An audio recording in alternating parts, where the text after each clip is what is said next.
ಎಲ್ಲ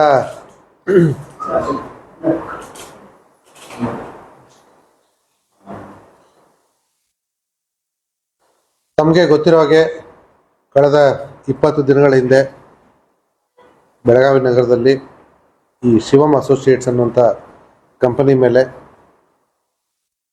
ಅಕ್ರಮವಾಗಿ ಠೇವಣಿನ ಸಂಗ್ರಹಿಸ್ತಾ ಇದ್ದಾರೆ ಹಾಗೂ ಕೆಲವೊಂದು ಆಮಿಷಗಳನ್ನ ಒಡ್ಡಿ ಸಾರ್ವಜನಿಕರಿಂದ ಹಣ ಠೇವಣಿ ಇಡೋ ಹಾಗೆ ಮಾಡ್ತಾ ಇದ್ದಾರೆ ಅನ್ನೋಂಥ ಒಂದು ಮಾಹಿತಿ ಮೇರೆಗೆ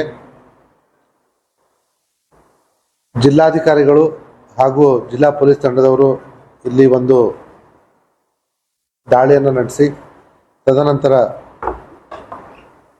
ಒಂದು ಪ್ರಕರಣವನ್ನು ದಾಖಲಿಸಿಕೊಂಡು ಅದನ್ನು ನಂತರ CIDಗೆ ಟ್ರಾನ್ಸ್ಫರ್ ಮಾಡಿದ್ರು.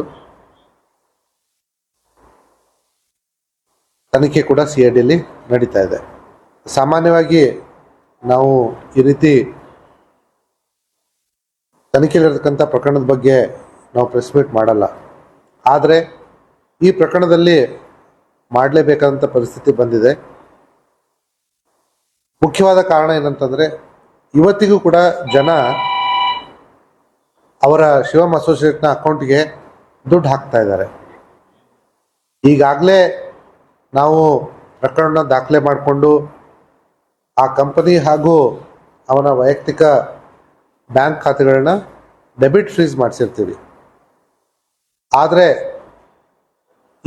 ಇವನ ಅಥವಾ ಇತರ ತಂಡದವರಿಂದ ಈಗಾಗಲೇ ಜನ ಏನು ಇವ್ರನ್ನ ನಂಬಿಬಿಟ್ಟು ದುಡ್ಡು ಹಾಕಿದ್ದಾರೆ, ಅವರು ಮತ್ತೊಂದಿಷ್ಟು ಜನರಿಗೆ ಪ್ರೇರೇಪಣೆ ನೀಡಿ ದುಡ್ಡು ಹಾಕಿಸ್ತಾ ಇದ್ದಾರೆ. ಈ ರೀತಿ ದುಡ್ಡು ಹಾಕಬಾರ್ದು ಇನ್ನು ಸಾರ್ವಜನಿಕರು ಅನ್ನೋದನ್ನ ತಮ್ಮ ಮುಖಾಂತರ ಸಾರ್ವಜನಿಕರಿಗೆ ತಿಳಿಸ್ಲಿಕ್ಕೆ ಈ ಒಂದು ಪ್ರೆಸ್ ಮೀಟನ್ನು ಮಾಡ್ತಾ ಇದ್ದೀವಿ. ಇದರ ಜೊತೆಗೆ ಸಾಕಷ್ಟು ಕಪೋಲ ಕಲ್ಪಿತ ಕಥೆಗಳು, ಊಹಾಪೋಹಗಳು, ಕಟ್ಟುಕಥೆಗಳು ಕೂಡ ಸಾರ್ವಜನಿಕರಲ್ಲಿ ಇರೋದು ಕಂಡು ಬಂದಿದೆ. ಕೆಲವೊಂದು ಸಾಮಾಜಿಕ ಮಾಧ್ಯಮಗಳಲ್ಲೂ ಕೂಡ ಈ ವಿಚಾರದ ಬಗ್ಗೆ ಪ್ರಸ್ತಾಪ ಆಗಿರೋದನ್ನ ನೋಡಿದ್ದೀವಿ. ಏನು ವಿಚಾರಗಳು ಪ್ರಸ್ತಾಪ ಆಗಿದ್ದಾವೆ? ಈ ವ್ಯಕ್ತಿ ಶಿವಾನಂದ್ ನೀಲಣ್ಣವರ್, ಶಿವಮ್ ಅಸೋಸಿಯೇಟ್ಸ್ ವ್ಯಕ್ತಿ, ಇಲ್ಲಿವರೆಗೂ ಸಾರ್ವಜನಿಕರಿಗೆ ಪ್ರತಿ ತಿಂಗಳು ತಪ್ಪದೆ ದುಡ್ಡನ್ನು ತಲುಪಿಸ್ತಾ ಇದ್ದ. ಆದರೂ ಕೂಡ ಯಾವುದೋ ದುಷ್ಪ್ರೇರಣೆಗೆ ಒಳಗಾಗಿ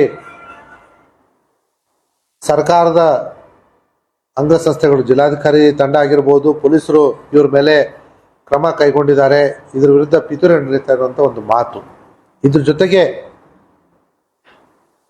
ಕೆಲವೊಂದಿಷ್ಟು ಜನರು ಮಾಧ್ಯಮಗಳ ಮೇಲೆ ಕೂಡ ಗೂಬೆ ಕೂರಿಸುವಂಥ ಪ್ರಯತ್ನ ಮಾಡಿದ್ದಾರೆ.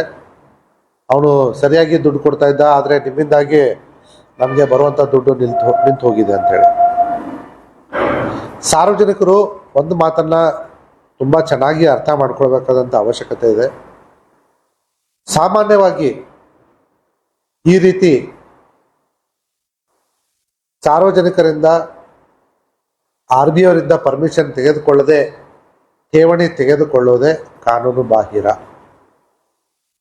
ಅವನು ಅದನ್ನು ವೈಯಕ್ತಿಕ ಲೋನ್ ಅಂತ ಹೇಳಿ ನಿಮಗೆ ಬಾಂಡ್ ಕೊಟ್ಟಿರ್ಬೋದು, ಅದಕ್ಕೆ ವೈಯಕ್ತಿಕವಾಗಿ ಒಂದು ಚೆಕ್ಕನ್ನು ಗ್ಯಾರಂಟಿ ಕೊಟ್ಟಿರ್ಬೋದು. ಆದರೆ ಕಾನೂನಿನ ಪರಿಧಿಯಲ್ಲಿ ಇದನ್ನ ಠೇವಣಿ ಅಂತಲೇ ನಾವು ಪರಿಗಣಿಸ್ತೀವಿ.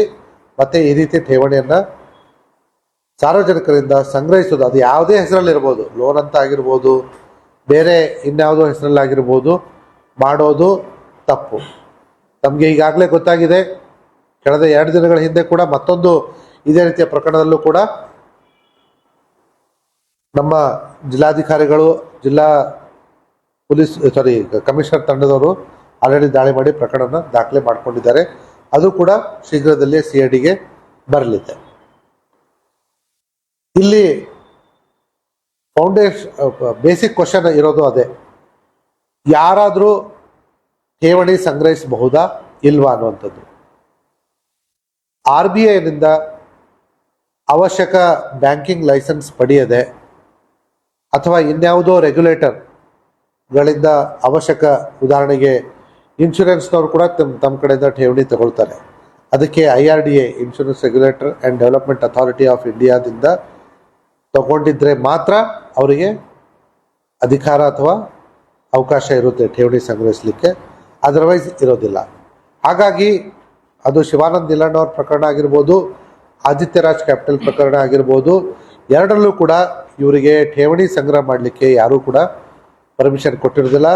ಸಾರ್ವಜನಿಕರು ಇದನ್ನ ತಿಳ್ಕೊಳ್ಬೇಕಾಗಿ ವಿನಂತಿ. ಮತ್ತು ಈ ರೀತಿ ಭಾರತದಲ್ಲಿ ಇಲ್ಲಿವರೆಗೂ ನಮಗಂತೂ ಯಾವುದೋ ಒಂದು ಈ ರೀತಿ ಬಿಸ್ನೆಸ್ಗಳು ಮಾಡಿ 36%, 60% ಲಾಭ ಕೊಡೋಂಥದ್ದು ಯಾವುದು ಬಿಸ್ನೆಸ್ಗಳು ಕೂಡ ಇಲ್ಲ. ಹಾಗಾಗಿ ಸಾರ್ವಜನಿಕರು ಈ ರೀತಿ ಮಾತುಗಳನ್ನ ನಂಬಿ ಮೋಸ ಹೋಗೋದು ತಡೆಯಬೇಕಾದ ಅವಶ್ಯಕತೆ ಇದೆ. ಎಲ್ಲಿವರೆಗೂ ಸಾರ್ವಜನಿಕರು ಇಂಥ ದುರಾಸೆಗೆ ಬಲಿಯಾಗ್ತಾರೋ, 36%, 60% ಬಡ್ಡಿ ಸಿಗುತ್ತೆ ಅಂತ ಹೇಳಿ, ಅಲ್ಲಿವರೆಗೂ ಈ ರೀತಿ ಮೋಸಗಾರರು ಹುಟ್ಕೋತಾ ಇರ್ತಾರೆ. ದಯವಿಟ್ಟು ಇಂಥವ್ರಿಂದ ದೂರ ಇರಿ. ದೂರ ಇರೋದು ಅಷ್ಟೇ ಅಲ್ಲ, ಇಂಥವ್ರು ಯಾರಾದರೂ ನಿಮ್ಮ ಹತ್ರ ಬಂದ್ಬಿಟ್ಟು ನಿಮಗೆ ಪ್ರಲೋಭನೆಗೆ ಒಳಪಡಿಸಿದ್ರೆ ಅದನ್ನು ಹತ್ತಿರದ ಪೊಲೀಸ್ ಸ್ಟೇಷನ್ ಅಥವಾ CID ಗಮನಕ್ಕೆ ತೊಗೊಂಬನ್ನಿ.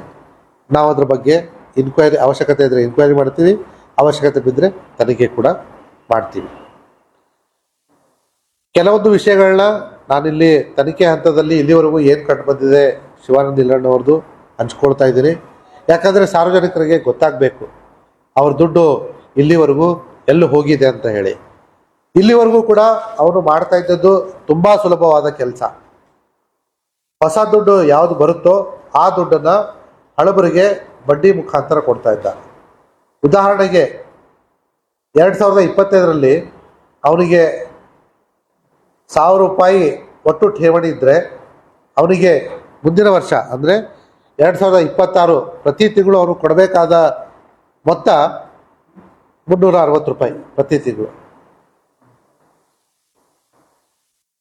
ಸಾರಿ, 3% ಪರ್ ಮಂತ್ ಅಂತಂದರೆ 300 ರೂಪಾಯಿ. ಸಾರಿ, 30 ರೂಪಾಯಿ. 30 ರೂಪಾಯಿ, 1000ಕ್ಕೆ 30 ರೂಪಾಯಿ. ಈ ರೀತಿ ಪಾಂಜಿ ಸ್ಕೀಮ್ಗಳು ಎಲ್ಲಿವರೆಗೂ ನಡೀತವೆ ಅಂತಂದರೆ ಅದು 12 × 30 360 ರೂಪಾಯಿ. ಎಲ್ಲಿವರೆಗೂ ಅವನಿಗೆ ಹೊಸ ಠೇವಣಿ 360 ರೂಪಾಯಿ ಕ್ರಾಸ್ ಆಗುತ್ತೋ ಅಲ್ಲಿವರೆಗೂ ಈ ರೀತಿ ಸ್ಕೀಮ್ಗಳು ನಡೀತವೆ. ಉದಾಹರಣೆಗೆ ಇದೇ ಒಂದು ಪ್ರಕರಣದಲ್ಲಿ ಅವನು ಇಲ್ಲಿವರೆಗೂ ಸಾರ್ವಜನಿಕರಿಂದ ತನಿಖೆಯಲ್ಲಿ ಕಂಡುಬಂದ ಪ್ರಕಾರ 2400 ಕೋಟಿ ದುಡ್ಡನ್ನು ಸಂಗ್ರಹ ಮಾಡಿದ್ದಾನೆ. 400 ಕೋಟಿ. ಇದರಲ್ಲಿ ಸುಮಾರು ದುಡ್ಡನ್ನು ಅವನು ಸಾರ್ವಜನಿಕರಿಗೆ ಹಿಂತಿರುಗಿಸಿರೋದು ನಿಜ. ಆದರೆ ಸಾರ್ವಜನಿಕರಿಂದ ಸಂಗ್ರಹಿಸಿರ್ತಕ್ಕಂಥ ಹಣವನ್ನು ಇವನು ಯಾವುದೋ ಒಳ್ಳೆ ಬಿಸ್ನೆಸ್ಸು ಅಥವಾ ವಹಿವಾಟಿನಲ್ಲಿ ತೊಡಗಿಸಿ ಅದರಿಂದ ಬಂದಂಥ ಲಾಭಾಂಶದ ಹಣವನ್ನು ಸಾರ್ವಜನಿಕರಿಗೆ ಮರಳಿ ಕೊಟ್ಟಿರುವಂಥದ್ದು ಅಲ್ಲ. ಉದಾಹರಣೆಗೆ ಇವರು ಮೊದಲನೇ ಡೆಪಾಸಿಟ್ ಇದ್ದರೆ, ಹೊಸದಾಗಿ ಇವರು ಡೆಪಾಸಿಟ್ ಮಾಡಿದರೆ ಇವ್ರ ದುಡ್ಡು ಅವರಿಗೆ 3% ಲೆಕ್ಕಾಚಾರದಲ್ಲಿ ಹೋಗಿರುತ್ತೆ. ಇದು ಬಿಟ್ಟು ಅವನು ಕೆಲವೊಂದು ಬಿಸ್ನೆಸ್ಸಲ್ಲಿ ತೊಡಗಿಸ್ಕೊಂಡಿರೋದು ನಿಜ, ಆದರೆ ಯಾವುದೂ ಕೂಡ ಅವನಿಗೆ ಲಾಭಾಂಶ ಕೊಟ್ಟಿಲ್ಲ. ಉದಾಹರಣೆಗೆ ಅವನು ಸುಮಾರು 540 ಕೋಟಿಯಷ್ಟು ಹಣವನ್ನು ಸ್ಟಾಕ್ ಮಾರ್ಕೆಟಲ್ಲಿ ಹೂಡಿಕೆ ಮಾಡಿದ್ದಾನೆ. ಆದರೆ ಅದರಲ್ಲಿಯೇ ಅವನು 170 ಕೋಟಿ ಹಣವನ್ನು ಕಳೆದುಕೊಂಡಿದ್ದಾನೆ. 170 ಕೋಟಿ. ಹೀಗೆ ಅವನು ಬೇರೆ ಬೇರೆ ಬಿಸ್ನೆಸ್ಗಳು ಕೂಡ ಕೈ ಸುಟ್ಕೊಂಡಿದ್ದಾನೆ. ಆದರೂ ಕೂಡ ಅವನು ಹೇಗೆ ದುಡ್ಡನ್ನು ಸಾರ್ವಜನಿಕರಿಗೆ ವಾಪಸ್ ಕೊಡ್ತಾ ಇರುವಂಥದ್ದು ಸಾರ್ವಜನಿಕರ ಪ್ರಶ್ನೆ ಆಗಿದೆ. ತಮ್ಮಲ್ಲೂ ಕೂಡ ಕೆಲವರಿಗೆ ಪ್ರಶ್ನೆ ಸಂದೇಹ ಬಂದಿರೋದು ನಿಜ. ಈಗಾಗಲೇ ಹೇಳಿದಾಗೆ ಹಳೆ ಠೇವಣಿದಾರರಿಗೆ ಹೊಸಬರು ಕೊಟ್ಟಿರ್ತಕ್ಕಂಥ ಠೇವಣಿಯನ್ನು ಪ್ರತಿ ತಿಂಗಳು 3% ರೀತಿಯಾಗಿ ಕೊಡ್ತಾ ಇದ್ದಾರೆ. ಒಂದು ಸಿಂಪಲ್ ಎಕ್ಸಾಂಪಲ್ ಕೂಡ ಕೊಟ್ಟೆ. ಹೀಗಾಗಿ ಅವನು ಸರ್ವೈವ್ ಹಾಕ್ಕೊಂಡು ಬಂದಿದ್ದ. ಆದರೆ ಇದು ಯಾವಾಗಲಿದ್ರೂ ಕೂಡ ಒಂದು ದಿವಸ ಒಡೆದು ಹೋಗುವ 100% ಖಚಿತ ಚಾನ್ಸಸ್ನೂ ಅಲ್ಲ, 100% ಇದು ಆಗೇ ಆಗುತ್ತೆ. ಯಾಕಂದರೆ ಒಂದು ಟಿಪ್ಪಿಂಗ್ ಪಾಯಿಂಟ್ ಬರುತ್ತೆ, ಒಂದು ಥ್ರೆಶೋಲ್ಡ್ ಪಾಯಿಂಟ್ ಬರುತ್ತೆ. ಯಾವಾಗ ಹೊಸ ಠೇವಣಿದಾರರು ಹಳೆ ಠೇವಣಿದಾರರಿಗೆ ಕೊಡಬೇಕಾದಂಥ ಬಡ್ಡಿ ಮೊತ್ತಕ್ಕಿಂತ ಕಮ್ಮಿ ಠೇವಣಿ ಇಟ್ಟರು ಅಂತಂದರೆ ಆವತ್ತಿನ ದಿವಸ ಅವನು ಬ್ಯಾಂಕ್ರಪ್ಟ್ ಆಗ್ಬಿಡ್ತಾನೆ. ಅದನ್ನು ಆಗೋಕ್ಕಿಂತ ಮುಂಚೆನೆ ಜಿಲ್ಲಾಡಳಿತದ ವತಿಯಿಂದ ಪೊಲೀಸರು ಅವರು ಸೇರಿಕೊಂಡು ದಾಳಿ ಮಾಡಿ ಈ ಕಾನೂನು ಪ್ರಕಾರ ಏನು ಕ್ರಮ ತಗೊಳ್ಬೇಕು ತಗೊಂಡಿದ್ದಾರೆ. ಮುಂದೆ ಆಗುವ ಮತ್ತಷ್ಟು ದೊಡ್ಡ ಅನಾಹುತವನ್ನು ತಪ್ಪಿಸಿದ್ದಾರೆ. 2400 ಕೋಟಿಯಲ್ಲಿ ನಮಗೆ ಇಲ್ಲಿಯವರೆಗೂ ಕಂಡು ಬಂದಂತಹ ಶಾರ್ಟೇಜ್ ಅಮೌಂಟು 660 ಕೋಟಿ. ಆ 660 ಕೋಟಿಯಲ್ಲಿ ನಮಗೆ ಸುಮಾರು 390 ಕೋಟಿ ಬೇರೆ ಬೇರೆ ಮೂಲಗಳಿಂದ ಸಿಗುವ ಸಾಧ್ಯತೆ ಪ್ರಾಥಮಿಕ ಹಂತದ ತನಿಖೆಯಲ್ಲಿ ಕಂಡು ಬಂದಿದೆ. ಇಲ್ಲಿವರೆಗೂ ಸುಮಾರು 660 ಕೋಟಿ ಶಾರ್ಟೇಜ್ ಇದೆ. ಬೇರೆ ಬೇರೆ ಬ್ಯಾಂಕ್ ಅಕೌಂಟ್ಸು, ಒಂದಿಷ್ಟು FD, ಕೆಲವೊಂದಿಷ್ಟು ಸ್ಟಾಕ್ಸ್ ಇದ್ದಾವೆ, ಇನ್ನು ಕೆಲವೊಂದಿಷ್ಟು ಬಂಗಾರ ಖರೀದಿ ಮಾಡಿರೋದಿದೆ. ತಮಗೆ ಗೊತ್ತಿರೋ ಹಾಗೆ ಆಲ್ರೆಡಿ ನಾವು ಅವನ 5 ಹೈ ಎಂಡ್ ಕಾರ್ಗಳನ್ನು ನಾವು ಆಲ್ರೆಡಿ ನಮ್ಮ ವಶಕ್ಕೆ ಪಡೆದುಕೊಂಡಿದ್ದೀವಿ. ಜೊತೆಗೆ ಸುಮಾರು ಪ್ರಾಪರ್ಟೀಸ್ ಕೂಡ ಖರೀದಿ ಮಾಡಿದ್ದಾರೆ. ಮತ್ತಷ್ಟು ನಮ್ಮ ತನಿಖೆ ನಡೀತಾ ಇದೆ. ಇದೆಲ್ಲ ಆಗಿರ್ತಕ್ಕಂಥದ್ದು ನಮಗೆ ಇಲ್ಲಿವರೆಗೂ ಅವನ ಪ್ರಾಪರ್ಟಿ ಸಿಕ್ಕಿರೋದು ಕರ್ನಾಟಕದ ಒಳಗಡೆ ಅವನು ಏನು ಮಾಡಿದನೋ ಅದನ್ನು. ಇದ್ರ ಜೊತೆಗೆ ನಾವು ಈಗಾಗಲೇ ಅವನ ಹೈಯೆಸ್ಟ್ ಇನ್ವೆಸ್ಟರ್ಸ್ ಇರೋದು ಪಕ್ಕದ ರಾಜ್ಯ ಮಹಾರಾಷ್ಟ್ರದಿಂದ. ಅಲ್ಲಿನ ಪೊಲೀಸರಿಗೂ ಕೂಡ ಮಾಹಿತಿಯನ್ನು ಕೊಟ್ಟಿದ್ದೀವಿ. ಅದ್ರ ಜೊತೆಗೆ ಕೆಲವೊಂದು ಮಾಹಿತಿಯನ್ನು ಮಹಾರಾಷ್ಟ್ರ ಸರ್ಕಾರದಿಂದ, ಮಹಾರಾಷ್ಟ್ರ ಪೊಲೀಸರಿಂದ ಕೂಡ ನಾವು ಸಂಗ್ರಹಿಸ್ಕೊಳ್ತಾ ಇದ್ದೀವಿ. ನಮ್ಮ ಎಲ್ಲ ದಾರಿಗಳು ಜೊತೆಗೆ ಈಗಾಗಲೇ ಸರ್ಕಾರ ಶಿವಮ್ ಅಸೋಸಿಯೇಟ್ ಪ್ರಕರಣದಲ್ಲಿ KPID ಕಾಯ್ದೆ ಪ್ರಕಾರ ಒಬ್ಬ ಕಾಂಪಿಟೆಂಟ್ ಅಧಿಕಾರಿಯನ್ನು ಕೂಡ ನೇಮಕ ಮಾಡಿದ್ದಾರೆ. ನಾವು ಏನೇನು ಅವರ ಅಸೆಟ್ಟನ್ನು ಫ್ರೀಸ್ ಮಾಡಿದ್ದೀವಿ, ಮಾಹಿತಿಯನ್ನು ಸಂಗ್ರಹಿಸಿದ್ದೀವಿ, ಎಲ್ಲವನ್ನು ಆ ಕಾಂಪಿಟೆಂಟ್ ಅಧಿಕಾರಿಗೆ ಕೊಡ್ತೀವಿ. ಅವರು ಅದನ್ನು ಲಿಕ್ವಿಡೇಟ್ ಮಾಡಿಬಿಟ್ಟು ತದನಂತರ ಸಾರ್ವಜನಿಕರಿಗೆ ಆದಿತ್ಯ ಆಮ್ಲನ್ ವಿಶ್ವಾಸ ಬಟ್ಸ್ ಆ್ಯಂಡ್ KPID ಅವರು ಅದನ್ನು ಸಾರ್ವಜನಿಕರಿಗೆ ಮರಳಿ ಕೊಡುವಂಥ ಪ್ರಯತ್ನ ಮಾಡೇ ಮಾಡ್ತಾರೆ. ಯಾಕಂದರೆ ಆಲ್ರೆಡಿ ಸಬ್ಸ್ಟ್ಯಾನ್ಷಿಯಲ್ ಅಮೌಂಟ್ ನಮಗೆ ಸಿಕ್ಕಿದೆ. ಅದೇ ಸುಮಾರು ಒಂದು 390-400 ಕೋಟಿಯಷ್ಟು ನಾವು ಅಸೆಟ್ಸ್ ರಿಕವರ್ ಮಾಡ್ತೀವಿ. ಅದೇ ಅರೌಂಡ್ 400 crores. ಸರ್, ಒಂದು ಕಡೆ ಗೋಲ್ಡ್ ಏನಾದರೂ ಸಿಕ್ಕಿದೆ? ಸುಮಾರು 250 ಗ್ರಾಮ್ ಗೋಲ್ಡ್ ಕೂಡ ಸಿಕ್ಕಿದೆ. ಇದ್ರ ಜೊತೆಗೆ 40,700 ಕಸ್ಟಮರ್ಸ್ ಇಲ್ಲಿದೆ. 40,700 right from first day of his business. 2016ರಲ್ಲಿ ಇವನು ಈ ಬಿಸ್ನೆಸ್ಸನ್ನು ಶುರು ಮಾಡಿದ್ದ. ಸರ್, ಇವನ ಜೊತೆಗೆ ಮತ್ತೆ ಯಾರು ಇದ್ದಾರೆ? ಇವ್ರ ಜೊತೆ ಇನ್ನೊಬ್ಬ ಪಾರ್ಟ್ನರ್ ಇದ್ದಾನೆ. ಇನ್ನೊಂದು ಮಜಾ ವಿಚಾರ, ಯಾವುದೇ ಒಂದು ಕಂಪನಿಯಿಂದ ಪರ್ಸನಲ್ ಅಕೌಂಟಿಗೆ ಕಾನೂನು ಪ್ರಕಾರ ಟ್ರಾನ್ಸಾಕ್ಷನ್ ಆಗಬಾರ್ದು, accept for salary R any fixed remuneration that is decided by the company. ಆದರೆ ತುಂಬ ದುಡ್ಡು ಅಕ್ರಮವಾಗಿ ಕಂಪನಿಯಿಂದ ಇವರು ತಮ್ಮ ಅಕೌಂಟಿಗೆ ಹಾಕೊಂಡಿದ್ದಾರೆ. ಇಲ್ಲಿವರೆಗೂ ಶಿವಾನಂದ್ ನೀಲಣ್ಣವರ ಒಬ್ಬನ ಅಕೌಂಟಿಗೆ ಸುಮಾರು 55 ಕೋಟಿಯಷ್ಟು ಕಂಪನಿಯಿಂದ ಹಣ ವರ್ಗಾವಣೆ ಆಗಿದೆ. ಈಗಾಗಲೇ ಒಂದು Vellfire Toyota Vellfire car, 2 Mercedes car, ಒಂದು ಡಿಫೆಂಡರು, ಒಂದು ವರ್ಣ ಸೀಸ್ ಮಾಡಲಾಗಿದೆ. ಜೊತೆಗೆ ಇನ್ನೂ 11 ವೋಲ್ವೋ XC90 ಕಾರ್ಗಳನ್ನು ಇವರ ಅಕೌಂಟಿಂದ ಕೊಟ್ಟು ಖರೀದಿ ಮಾಡಿರ್ತಕ್ಕಂಥ ಮಾಹಿತಿ ಇದೆ. ಈಗಾಗಲೇ ಆ ಮಾಹಿತಿಯನ್ನು ಆ 11 ವೆಹಿಕಲ್ಗಳು ಬೇರೆ ರಾಜ್ಯದಲ್ಲಿ ರಿಜಿಸ್ಟ್ರೇಷನ್ ಆಗಿರ್ತಕ್ಕಂಥದ್ದು. ಅಲ್ಲಿನ ಪೊಲೀಸರಿಗೆ ಮತ್ತು ಟ್ರಾನ್ಸ್ಪೋರ್ಟ್ ಅಥಾರಿಟಿಯವರಿಗೆ ಅದರ ಬಗ್ಗೆ ಮಾಹಿತಿಯನ್ನು ಕೇಳಿದ್ದೀವಿ. ಈ ಕಂಪನಿ ಅಕೌಂಟಿಂದ ಎಲ್ಲೆಲ್ಲಿ ದುಡ್ಡು ಹೋಗಿದೆಯೋ ಆ ದುಡ್ಡನ್ನು ಎಲ್ಲವನ್ನೂ ಕೂಡ ನಾವು ವಾಪಸ್ಸು ಮತ್ತೆ ಕಂಪನಿಗೆ ತಲುಪಿಸಿ ಅಲ್ಲಿಂದ ಯಾರು ಡಿಪಾಸಿಟರ್ಸ್ ಇದ್ದಾರೆ, ಯಾರಿಗೆ ನ್ಯಾಯತೆಗೆ ಸಿಗಬೇಕು ಅವರಿಗೆ ತಲುಪಿಸುವಂಥ ಪ್ರಯತ್ನವನ್ನು ಮಾಡ್ತಾ ಇದ್ದೀವಿ. ಈಗ ಅಕೌಂಟಿಗೆ ದುಡ್ಡು ಬರ್ತಾ ಇದೆ ಅಂತಲ್ಲ, ಅಂದ್ರೆ ಕರ್ನಾಟಕದ ಜನ ಅವೇರ್ನೆಸ್ ಆಗಿದ್ದಾರೆ. ಬೆಳಗಾವಿ ಆಯ್ತು, ಸುತ್ತಮುತ್ತ ಜಿಲ್ಲೆಯವರು, ಮಹಾರಾಷ್ಟ್ರದಿಂದ ಏನು ಹಾಕ್ತಿದಾರೋ ಅಥವಾ ಕರ್ನಾಟಕದವ್ರ ಹಾಕ್ತಿದಾರ ಆ ವಿಚಾರದಲ್ಲಿ ನಾವು ನೋಡಿಲ್ಲ.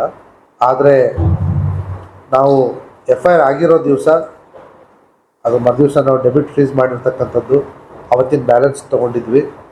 ತದನಂತರ ಈಗ 2 ದಿವಸದ ಕೆಳಗಡೆ ನಾವು ಮತ್ತೆ ಬ್ಯಾಲೆನ್ಸ್ ಚೆಕ್ ಮಾಡಿದಾಗ ಹೆಚ್ಚಿಗೆ ಆಗಿರೋದು ಕಂಡು ಬಂದಿದೆ ಅವ್ರ ಅಕೌಂಟಲ್ಲಿ. ಅದನ್ನು ಹೇಳೋದಿಲ್ಲ, ಅಷ್ಟೇನಿಲ್ಲ, ಸುಮಾರು ಒಂದು 4-5 ಕೋಟಿ. ಈಗ FIR ಆದಮೇಲೂ ಕೂಡ, ಸಾರಿ, ಎಲ್ಲ ಫ್ರೀಸ್ ಆದಮೇಲೂ ಕೂಡ ಜನ ಇನ್ನೂ ಹಾಕ್ತಾ ಇದ್ದಾರೆ ಅನ್ನೋದನ್ನು ಮನಗಂಡು ಇನ್ನೂ ಬೇರೆಯವರು, ಯಾಕಂದರೆ ಒಂದು ಸತಿ ಅಲ್ಲಿ ಅಕೌಂಟ್ ದುಡ್ಡು ಆಯಿತು ಅಂದರೆ ಅದು ವಾಪಸ್ ತೆಗೆದುಕೊಡ್ಲಿಕ್ಕೆ ಆಗಲ್ಲ unless there is a long procedure. ಹಾಗಾಗಿ ಸಾರ್ವಜನಿಕರು ಈ ರೀತಿಯ, ಇದೊಂದೇ ಅಂತಲ್ಲ, ಶಿವಮ್ ಅಸೋಸಿಯೇಟ್ಸ್ ಒಂದೇ ಅಂತಲ್ಲ, ಅದು ಆದಿತ್ಯ ರಾಜ್ ಆಗಿರ್ಬೋದು ಅಥವಾ ಇನ್ಯಾವುದೋ ಹೊಸ ಕಂಪನಿ ಕೂಡ ಹುಟ್ಕೋಬೋದು, ಯಾರೂ ಕೂಡ ಈ ರೀತಿಯ ಪ್ರಾಫಿಟನ್ನು ಕೊಡಲಿಕ್ಕೆ ಸಾಧ್ಯನೇ ಇಲ್ಲ unless they are into illegal business. ಇಲ್ಲ, 2ನೇ ಆರೋಪಿನ ನಾವು ಹುಡುಕ್ತಾ ಇದ್ದೀವಿ. He has applied for the bail. Already lower ಕೋರ್ಟಲ್ಲಿ ಬೇಲ್ ಸಿಗದಿರೋ ಹಾಗೆ ನೋಡ್ಕೊಂಡಿದ್ದೀವಿ. ಅವ್ರ ಅಕೌಂಟಿಗೂ ಕೂಡ ದುಡ್ಡು ಹೋಗಿದೆ. ಯಾರ್ದು ನಾವು ಈಗ ಹೇಳಲ್ಲ. ಆಲ್ರೆಡಿ ಕೋಟಿ ಬಳಸ್ಕೊಂಡ ಸ್ವಂತಕ್ಕೆ ಹಾಕೊಂಡು ಹಣವನ್ನ ಅದನ್ನ ಎಲ್ಲರೂ ಖರ್ಚು ಮಾಡಿದಾರ ಅಥವಾ ಏನ್ ಮಾಡಿದಾರೆ? ಮಾಡಿದ್ದಾರೆ. ಈಗ ತಮಗೆ ಗೊತ್ತಿದೆ ಅವನು ದುಡ್ಡು ವೆಚ್ಚಕ್ಕೆ ಫೇಮಸ್ ಇದ್ದ ಅಂತ ಹೇಳಿ. ಯಾರು ಕೇಳಿದ್ರು ದುಡ್ಡು ಕೊಡೋದ್ರಿಂದ ಹಿಡ್ಕೊಂಡು ಇವೆಂಟ್ಸ್ಗಳಿಗೆ ಸ್ಪಾನ್ಸರ್ ಮಾಡೋದಿರ್ಬೋದು, ಹೈ ಎಂಡ್ ವೆಹಿಕಲ್ಸ್ಗಳನ್ನ ಖರೀದಿ ಮಾಡೋದಿರ್ಬೋದು, ಸಿನಿಮಾ ಮಾಡೋದಿರ್ಬೋದು, ಪ್ಲಸ್ ಸ್ವಂತ ಒಂದು ಮನೆ ಕಟ್ಕೊಳ್ತಾ ಇರ್ಬೋದು, ಪ್ರಾಪರ್ಟಿ ಖರೀದಿ ಮಾಡ್ಕೊಂಡಿರುವಂಥದ್ದು, ಈ ರೀತಿ ಎಲ್ಲವನ್ನು ಕೂಡ ಆ ವ್ಯಕ್ತಿ ಮಾಡಿರೋದು ನಮ್ಮ ಪ್ರಾಥಮಿಕ ತನಿಖೆಯಲ್ಲಿ ಕಂಡು ಬಂದಿದೆ.